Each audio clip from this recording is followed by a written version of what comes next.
Eu estou te falando no altar. Em Deus falo a verdade e não minto. 2 sacolas tinha arroz, feijão, carne. As outras 3, leite Nescau, leite Nescau, leite Nescau, leite Nescau, leite Nescau. Irmãos, testemunho impactante da Camila Barros. Acompanhem comigo. Eu não tive o privilégio de nascer num lar cristão, mas pude conhecer Deus em casa através da vida da minha mãe quando ela se converteu. E eu via, a minha mãe trabalhava e ganhava R$120 por R$20 ela tinha que alimentar ela e nós 3 filhas dela, R$120. Então tinha muitos dias que não tinha carne. Tinha dias que a minha irmã Larissa, a caçula, dizia assim, ela tinha 3 anos de idade, e ela dizia assim: mãe, cadê meu leite com meu Nescau? Aí minha mãe dizia assim: nós vamos orar e papai do céu vai mandar. Aí teve um dia que ela ficou sem o mamar dela de tarde. Ela tomava 3 mamás por dia na mamadeira. E aí ela disse: mãe, cadê meu Nescau? Aí minha mãe falou: não tem, vai orar. Minha mãe estava muito nervosa e mandou uma criança de 3 anos orar. Daqui a pouco a gente ouve um barulho: meu Nescau, meu Nescau, meu Nescau, eu quero meu leite. E começamos a ouvir e ouvimos que era o barulho da voz da Larissa, falando tudo errado, falando de tudo quanto é jeito. E essa voz saía do quarto da minha mãe.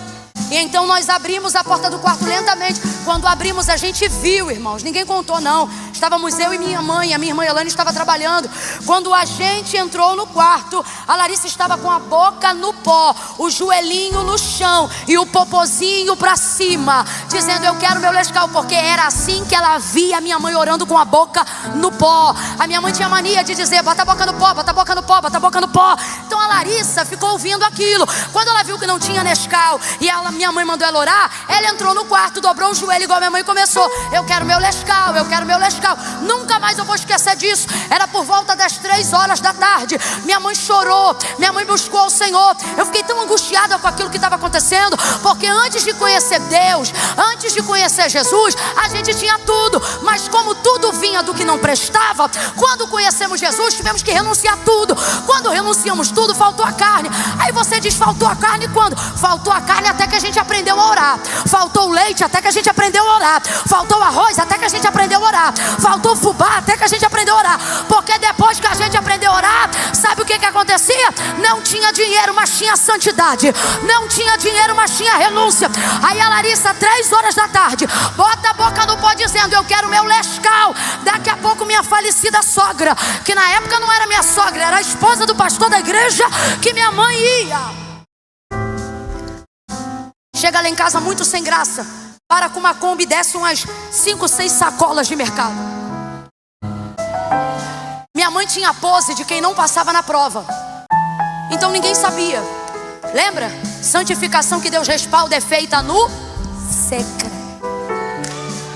Minha mãe chegava na igreja, tá ali o Daniel que trabalha comigo, meu primo, o primo do Eduardo. Nunca viu minha mãe mal vestida. Já viu minha mãe mal vestida na igreja, Daniel? Nunca! Daniel era superintendente da escola dominical. Todo domingo de manhã nós estávamos lá. Minha mãe chegava, meu irmão, no saltinho dela, cintinha amarrada, blusinha da antiga Gripom, mediam R$5 era uma blusa, R$3 era uma saia. Aí ela chegava toda arrumadinha. O povo achava que minha mãe era cheia da grana, e a gente sem carne, sem leite, sem nada. Mas a minha mãe não era cheia da grana, mas ela dizia: Jesus, hoje eu vou jejuar porque amanhã eu preciso encher esse armário. Tem misericórdia de mim. E ela clamava e não se arrependia da vida que renunciou para poder ter vida santa. Aí um dia a gente foi subir o monte. O Senhor disse para ela: eu sei que tu não tens marido, mas agora tu vais saber que eu sou teu marido. Aí nesse dia, Larissa tá lá de joelhinho: eu quero meu Nescau. 3 horas da tarde. Quando deu 4 horas da tarde, a Kombi da minha sogra para na porta de casa. Desce 5, 7 sacolas. 2 era de carne, o restante só tinha uma coisa. Eu estou te falando no altar. Em Deus falo a verdade e não minto. 2 sacolas tinha arroz, feijão, carne. As outras 3, leite Nescau, leite Nescau, leite Nescau, leite Nescau, leite Nescau. Minha falecida sogra, que já dorme no Senhor, que na época não era minha sogra, chega na porta, olha para minha mãe e diz assim: ô Luciane, minha filha, você me desculpa, eu estou constrangida, porque eu sei que você não precisa, Mas eu tive que vir aqui porque eu chamei o Carlos, meu sogro, para ir no mercado umas 3 horas. E eu tô andando nos corredores para fazer as minhas compras. Ele não mudou, ele não mudou. Não mudou, não mudou. Ele não mudou, ele não mudou. Ele não mudou. E eu tava nos corredores para fazer minhas compras. E eu queria fazer minhas compras, mas eu não tinha paz. A voz de Deus me dizia por entre os corredores: encha o carrinho de leite e de Nescau. Então eu sei que você não precisa disso, mas eu trouxe. Quando minha mãe agradeceu, abraçou, beijou, falou era de Deus e botou as compras para dentro. Quando abriu as compras, eram essas 2 sacolas que eu falei, e o restante tudo leite e o achocolatado. Que agora que eu me liguei que eu dei patrocínio à beça para eles, né? E aí quando abriu, eu chorei, minha mãe chorou, minha irmã chorou. Só teve uma pessoa que não chorou, a Larissa. Ela disse assim: meu Nescau tá aí? A gente falou, tá. Pra ela aquilo dali era normal. Vou pedir pro meu pai, ele vai trazer. Tomou uma madela e cresceu sendo sustentada pela mão de Deus. Quando a sunamita via Eliseu passar, ela não se relacionava com o ministério profético dele. Você percebe que nela há um trauma no ministério profético. Como é que você percebe isso?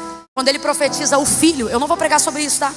Só vou entregar essa palavra aqui porque eu já estou pregando há um tempo, não sei se você está percebendo. Mas ela não se relacionava com o ministério profético. Quando ele, a fim de retribuir todo o zelo, cuidado e carinho que a gente leu no texto, que ele falou que recebeu dela, ele usa do poder de Deus que ele tem na vida e ministra sobre ela: neste tempo determinado tu conceberás e darás à luz a um filho. Como é que ela reagiu? Não, meu Senhor, homem de Deus, não mintas a tua serva. Então ela achava que homem de Deus podia ser mentiroso. Olha a confusão mental. Não, meu Senhor, respeito. Homem de Deus, reconhecimento. Não mintas a tua serva, defeito. Vou falar rasgado. A verdade, na verdade, é que essa mulher é muito hospitaleira e já recebeu muita gente em casa. E sem dúvida ela recebeu gente que quis pagar o café da manhã falando que Deus disse o que não falou. Porque tem gente que vive esse estado de miséria, achando que pode usar o dom para pagar tudo. Só que tem coisa, irmão, principalmente ministério profético, quando Deus fala, você fala. Se Deus não falou nada, você não fala nada. Tem irmão que a gente olha e diz assim: fala aí, o que você viu? Vi nada, irmão. Na hora que eu fechei o olho, vi tudo escuro. Então ela não se relacionava com o ministério profético. Então não, veja isso. Quando ela decide construir um quarto para Eliseu, ela não fez isso porque ele tinha dons. Ela não fez isso porque ele era profeta. Ela fez isso porque ela diz: marido, tenho visto que este que sempre passa por nós é um homem santo. Então veja, isto não é o que ele faz, isto é quem ele... Então nós vamos construir um quarto. Eu prometo, eu encerro aqui.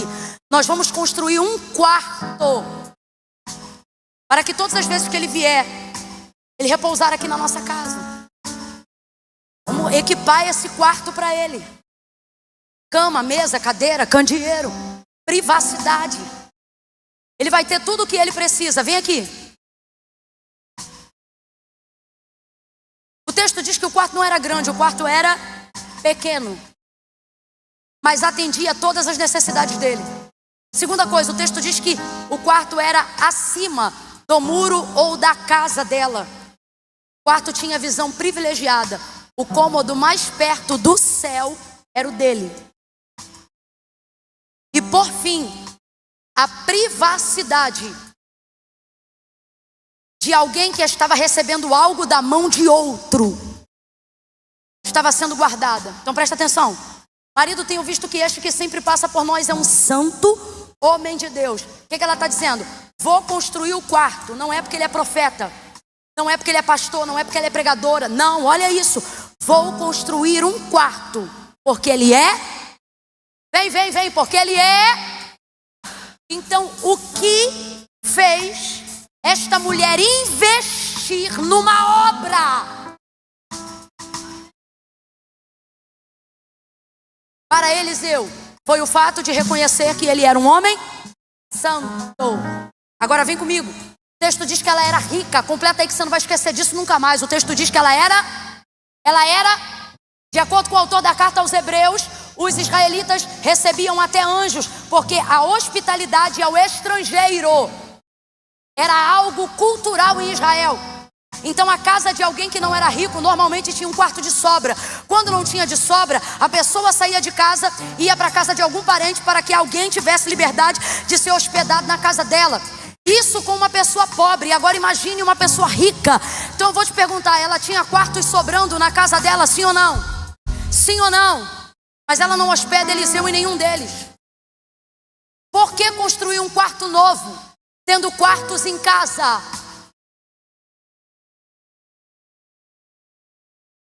Eu vou falar rasgado para você entender. Ela tem quarto para profeta, ela tem quarto para pregador, ela tem quarto para missionário, para cantor, para pastor, para presbítero, ela tem quarto para líder de departamento. Só que é a primeira vez que ela está sentindo o que ela nunca sentiu, que ela está reconhecendo um padrão de separação, de exclusividade que ela nunca pôde testemunhar pessoalmente. Então ela não diz, vejo que és profeta, e todo mundo sabia que Eliseu era profeta. Ela diz, vejo que ele é santo. Então eu não vou construir o quarto porque ele é profeta, eu não vou construir o quarto porque ele prega, eu não vou construir o quarto porque ele canta, eu não vou fazer uma obra porque ele tem um dom, eu vou fazer uma obra porque ele é consagrado. E quem é separado para Deus não usa o que os outros usaram, não tem o que os outros andam tendo, não vive da maneira como os outros estão vivendo. Então falta nela coragem de dar para ele igual, sendo que ele faz diferente. Deus está dizendo, quer seguir o caminho que todo mundo segue? Vai usando o lençol que os outros usaram, vai usando o banheiro que os outros usaram, vai vivendo a vida igual que os outros viveram.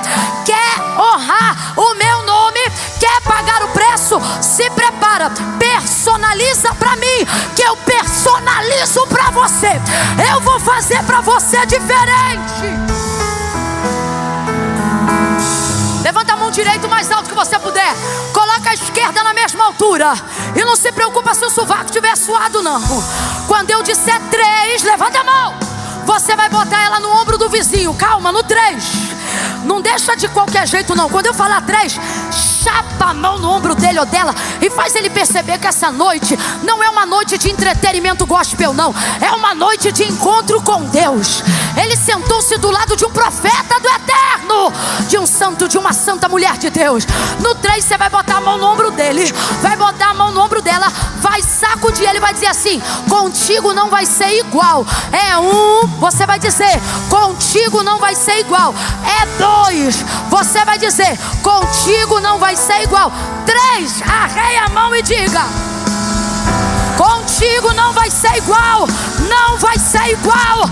Não vai ter, o ministério não vai ser igual, tua família não vai ser igual, teus presentes não vão ser iguais, contigo não vai ser igual. Separa para mim que eu separo para você.